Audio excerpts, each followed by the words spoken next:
पोरांचं काय हो, नेहमीचंच, मम्मी कांदा नको टाकू, टॅमॅटो नको टाकू, हे नको टाकून ते नको टाकू.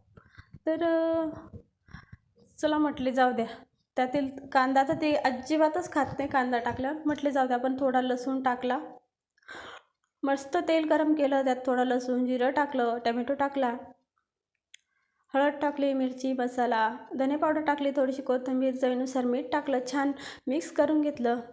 नंतर छान भिजवलेली मटकी टाकली आणि छान मिक्स करून घेतलं. त्यात थोडंसं पाणी टाकलं आणि झाकण ठेवून छान मटकी शिजवून घेतली.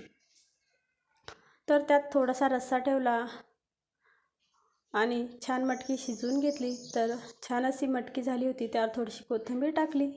चला तर छान अशी मटकी झाली होती, साधी सिंपल. तुम्ही पण या खायला आणि पटकन सबस्क्राईब करून जा. धन्यवाद.